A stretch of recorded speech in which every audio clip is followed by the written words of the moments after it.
Bismillahirrahmanirrahim. Assalamualaikum warahmatullahi wabarakatuh. Salam caksilan, salam perdamaian. Berjumpa lagi dengan kami Pacitan 86. Apa kabar sahabat-sahabat semuanya, sahabat Pacitan 86? Semoga sehat selalu dan selalu dalam lindungan Allah Subhanahu wa taala. Pada kesempatan kali ini saya akan menjelaskan beberapa hal. Kemarin saya melihat sebuah komentar atau sebuah postingan yang ada di Facebook dan lucu seperti ini kata-katanya. Begini kata-katanya. Pencak silat nom ojo sok keras, seperti itu kurang lebih. Begini, Pagar Nusa memang terkenal lahir tahun 1986. Dan memang organisasi Pagar Nusa adalah organisasi muda.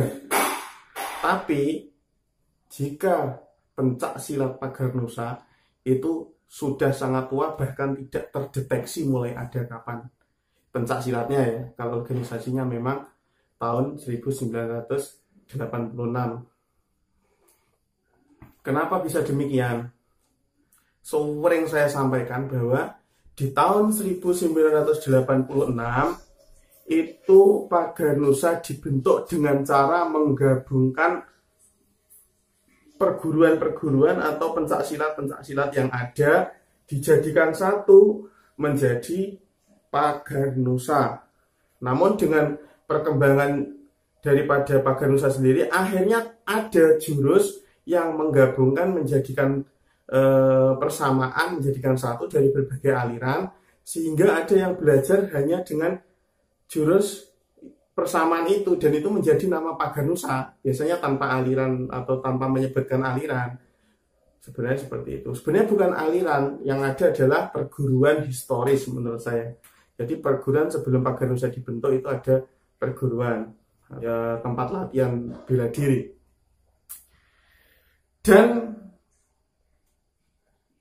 kawan-kawan dari organisasi lain terutama itu sangat bingung memahami Pagar Nusa. Contoh kecil, ketika sudah menjadi warga atau menjadi anggota atau disahkan atau dikatamkan, itu penyebutannya apa? Warga atau anggota. Nah, setahu saya di ADART Pagar Nusa namanya adalah anggota. Namun biasanya di Gasmi adalah menggunakan warga Gasmi. Jadi kalau kalian membuat patokan yang pasti itu akan sangat sulit. Karena yang kalian tahu hanya Pagar Nusa, tapi Pagar Nusa sendiri itu tahu ini Gasmi, ini NH, ini Batara, ini Saperti, dan di situ mempunyai aturan sendiri-sendiri. Nah, ketika kalian gimana kok seperti itu, masa nggak bisa untuk diseragamkan atau disatukan? Oke, seperti ini. Menyatukan suatu organisasi dengan organisasi lain yang bukan hanya satu dua, tapi puluhan, mungkin bahkan ratusan. Saya sendiri pasnya kurang tahu karena memang alirannya itu tidak disebutkan, hanya membawa nama Pagar Nusa biar lebih mudah, biar lebih dikenal seperti itu. Jadi aliran-aliran itu tidak jelas pasti, saya belum tahu pasti. Mungkin ada kawan-kawan yang sudah tahu pasti berapa jumlahnya berdasar data, silahkan tulis di kolom komentar. Oke, kembali lagi.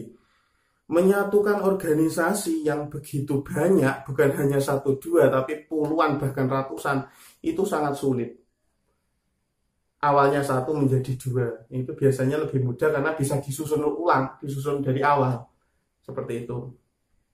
Jadi sangat wajar sekali jika di Pagar Nusa itu ada beberapa ketidakseragaman dari pengucapan, dari aturan-aturan. Itu memang sulit kalau untuk menjadi satu karena historisnya berbeda-berbeda. Tapi dalam seragam yang resmi itu tetap sama seperti yang baku dalam Pagar Nusa itu sendiri. Jadi sangat sering saya katakan ya, sebenarnya saya ngomong seperti ini apa nggak waleh yang mendengarkan seperti itu. Tapi kadang saya itu buka-buka Facebook, itu ada aja yang belum paham dan mengatakan sesuka hatinya. Jadi saya itu selalu ingin mengungkapkan dan ingin mengungkapkan. Dan saya sendiri ini juga pengalaman tapi nyata, lucu atau memang benar-benar menarik. Saya dahulu ketika di pondok itu mengikuti pelatihan pencak silat. Saya sebutkan nggak apa-apa namanya ya. Namanya adalah Setia Hati Putih. Itu silatnya NU, silatnya pondok pesantren.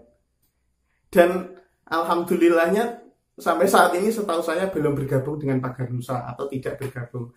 Andai saja itu ikut bergabung, betapa pusing kawan-kawan yang melihat itu.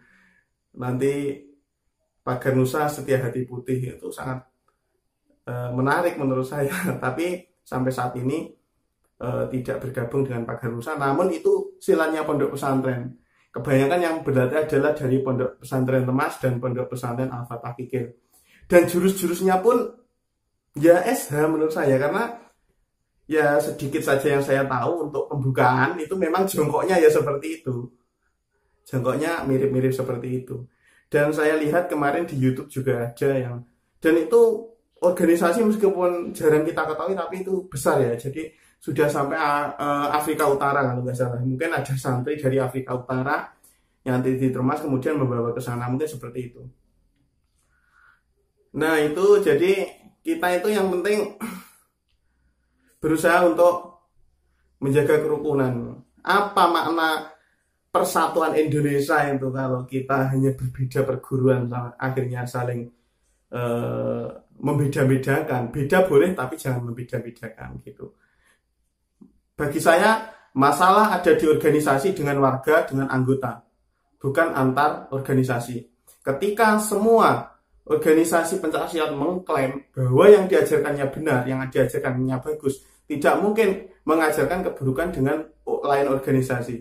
Jadi masalah ada di organisasi dengan oknum organisasi itu sendiri yang membuat kesalahan. Jadi kalau ada yang saling menghina-menghina, itu yang menindak adalah organisasinya sendiri, seharusnya seperti itu. Dan ketika saya ikut pelatihan pencaksilat itu, saya khatam tahun 2010 dan ada ketika khataman itu ada yang menurut saya sangat menarik. Saya cuplik sedikit adalah kumkuman. Saya sudah ikut itu. Dan setelah saya lihat itu tidak ada aturan untuk apa ya istilahnya. Bagi saya boleh belajar lagi di organisasi lain seperti itu. Jadi saya sampai sekarang tidak mengatakan keluar dan saya juga masih memegang sertifikatnya. Karena di situ dikatakan sertifikatnya mengikuti pelatihan pencaksilat Setia Hati Putih Gunung Boto Termas Pacitan, seperti itu kata-katanya, bukan menjadi warga atau anggota, bukan. Jadi saya tetap sangat menghormati, sangat menghargai, dan salam sungkem saya kepada Ustadz Masudi Mahfud Pondok Termas Gunung Boto. Saya sangat menghormati beliau, namun saya itu merasa malu kalau sowan itu tidak berani. Bahkan ketemu di Pacitan kemarin ketika acara Pagar Nusa, beliau nimbali saya ditanya-tanya itu saya berdek karena memang sangat berwibawa sekali beliau. Jadi istilahnya kalau bukan anggota Pagar Nusa, apa sih gunanya banyak-banyak cari tahu, banyak-banyak nyari kesalahan? Tidak perlu. Kalau memang ingin mengerti tentang Pagar Nusa, silahkan bergabung di Pagar Nusa sendiri. Begitupun anggota Pagar Nusa, saya mohon, saya sebagai yang ya saya muda tapi tua juga. Jadi ketika saya ada perselisihan itu hati saya miris sar-saran. Karena namanya orang tua, kalau ada ibaratnya saya katakan anaknya aja ya, kalau masih anak-anak SMP, SMA itu kan saya anggap anak saja. Kok sampai ada bentrok itu miris. Takut di hati saya itu, takut. Bukan takut berkelahinya, takut permusuhannya itu. Kalau berkelahi satu lawan satu berkelahi selesai, tapi permusuhan di dalam hati itu yang sangat berbahaya, bahkan bisa menimbulkan dendam. Jadi tetap jaga persatuan dan kesatuan. Saya dari Pacitan 86 mengucapkan terima kasih, dan kali ini subscriber sudah hampir 1000.